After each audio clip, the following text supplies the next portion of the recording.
యుగాలలో మొదటిది కృతయుగం.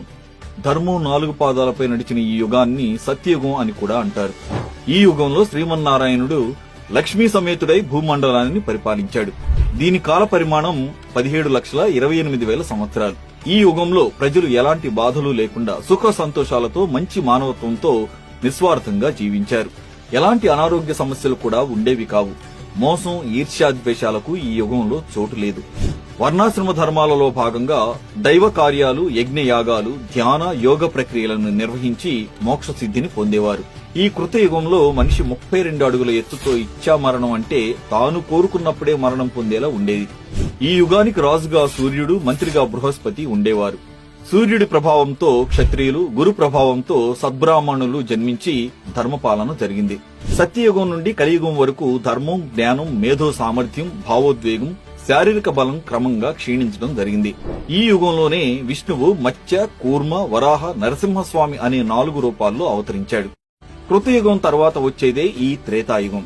ఈ యుగంలో భగవంతుడిగా అవతరించిన శ్రీరాముడు రాక్షసుడైన రావణాసురుణ్ణి, పరశురాముడు కూడా కార్తవీర్యార్జునుణ్ణి సంహరించి ధర్మ సంస్థాపన చేశారు.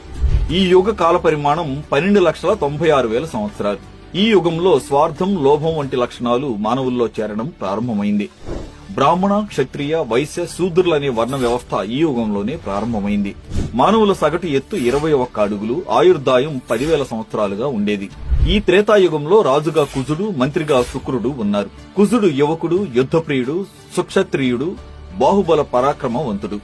రాక్షస గురువైన శుక్రాచార్యుడు మాయమంత్ర తంత్రవాది, కుజుడికి పరమశత్రువు. రాజు మాటకి, మంత్రి మాటకి పడకపోవడం వల్ల మంత్రులు క్రూర స్వభావులై రాజ్యపాలనను భ్రష్టు పట్టించారు. స్త్రీ వ్యామోహంతో కలహాలు పెంచి దైవ కార్యాలు నిర్వహించే వంశాలను అంతరించేలా చేశారు. ఇలా రాక్షసులు, దుర్మార్గుల వలన త్రేతాయుగంలో ధర్మం ఒక భాగం దెబ్బతిని 3 పాదాలపై నడిచింది. త్రేతాయుగం తర్వాత వచ్చేదే ఈ ద్వాపర యుగం. ఈ యుగంలోనే శ్రీ మహావిష్ణువు శ్రీకృష్ణుడిగా అవతరించాడు. దీని కాల పరిమాణం 8,64,000 సంవత్సరాలు. ఈ యుగంలో మానవుడు స్వార్థం, ఈర్ష్య, అసూయ వంటి అవలక్షణాలను పుణికిపుచ్చుకుని ఎన్నో అధర్మాలకు పాల్పడ్డాడు. రాజ్యం కోసం సోదరులతోనే కురుక్షేత్ర యుద్ధం చేసిన దుర్యోధనుడే ప్రత్యక్ష ఉదాహరణ. వర్ణ వ్యవస్థ ఆధారంగా వృత్తులు నిర్ణయించబడ్డాయి. వేద విద్య బ్రాహ్మణులకు, రాజ్యపాలన, యుద్ధ కళలు క్షత్రియులకు, వ్యాపారాలు వైశ్యులకు ఉండగా శూద్రులు అంటరాని వారిగా బానిసలుగా పరిగణించబడ్డారు.